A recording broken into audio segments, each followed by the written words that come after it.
বয়স কমানোর ওষুধ না বুঝেই খেয়ে ফেললো এই বৌদি। দেখুন তারপরে কি হয়। বড় বোনের কথা না শুনেই সরাসরি পান করে ফেললেন পুরাটাই দিদি, তারপরে হয়ে গেলেন 6 মাসের শিশু বাচ্চা। দেখুন কি কাণ্ডগুলো ঘটালো। তাই বলি সবাই না বুঝে কোনো কাজ করবেন না, তাহলে বিপদ হতে পারে।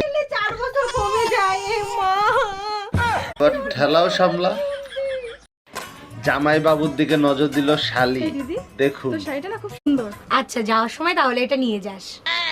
জামাই বাবু না খুব সুন্দর। ইস, এরকম একটা ছেলে আমার থাকতো পরানটা জুড়াই যেত। কি বলেন ভাই? শালি আর জামাই বাবুর প্রেম। চলুন দেখে আসি কিভাবে বৌদি রাতে কট খায়। আজকে তো বোনের পিছে লাগা হয় না, যাই তো লেগে আসি। দেখেন লাগতে গিয়ে কট খেয়ে গেল। আরে জামাই বাবু ছাড়ো, তুমি বোন যাইতে না যেতে তুমি শুরু করে দিছো। তুমি তো দেখছি কোনো সুযোগই ছো না। যেহেতু সবাই মাত্র বেরোলো। ঠেলা সামলাও জামাই বাবু। হাহা। হাই হাই দাদা, বৌদি আজকে বিড়ি খায়। হ্যাঁ বল, কেমন আছিস তুই? এই তো ভালো আছি। কি এদিকে শালি তো বসে বসে বিড়ি খাইতেছে। দাঁড়া শালি। মা মামা এদিকে আসো। তুমি না ভালো মেয়ে দেখে বিয়ে করে দিছিলা? হ্যাঁ তার কি হয়েছে? আসো তুমি এখন একটা জিনিস দেখবা। দেখো কি কাণ্ডগুলো ঘটায়। শাশুড়ির সামনে হাতে নাতে খাইলে সিগারেট খাইতে যায় পুত্র বধূ। দেখুন তারপরে কি হয়।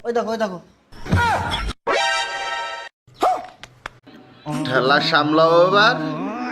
বান্ধবী লিতা বিড়ি খাও বেশি করে। মেনুতে কি কি লেখা গাইস দেখো, ইস এরকম একটা মেয়ে যদি আমাকে প্রেমের অফার দিত, পরানটা জুড়ে যেত। আর এই জায়গাতে দাদা বসে রয়েছে, দেখুন কি করে। মাইয়া আমার কাছে আমি সিঙ্গেল। দাদাই তো খুশিতে বলে দিল আমি তো সিঙ্গেল। তাই এই মেয়েটি ঘুরে অন্য টেবিলে যাইয়া বসলো, কারণ মেয়েটি বুঝে গেছে সে এমনি ফিদা হয়ে গেছে, কারণ তার ক্যারেক্টারই বললো। খেয়ে দিল পুলিশের হাত।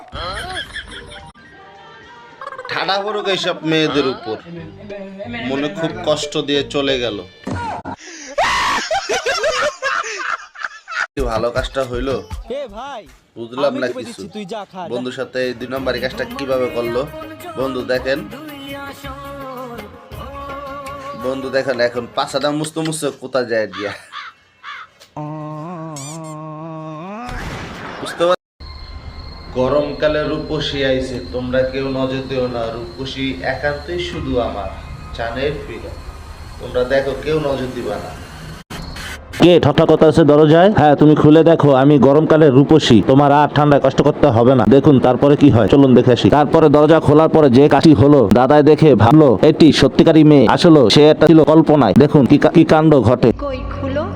তোমাদের আবার বলছি, তোমরা কেউ আমার রূপসীর দিকে নজর দিবা না। রূপসী শুধু আমার।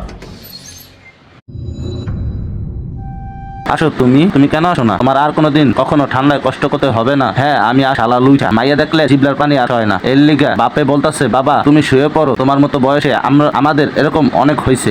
এখন শুয়ে পড় বাবা, এগুলা কিছু না। তোর বয়সে আমিও এমন স্বপ্ন দেখতাম। এরকম কাস্টমার দিনে 2টা পালেই যথেষ্ট, বেশি লাগে না। স্বামীকে কিভাবে বাস দিল দেখুন, চলেন দেখে আসি। 100 টাকা একটু কম সম করো না, ওই দামে কেনা নেই দাদা।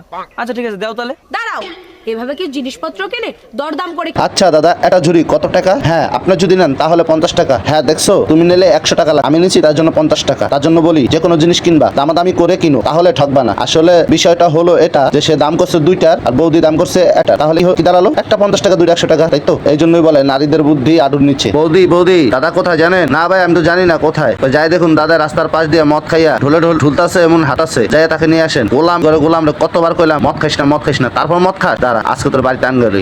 আমার বউ তো আমার জীবনটাকে পুরো শেষ করে দিয়েছে, আপনি জানেন?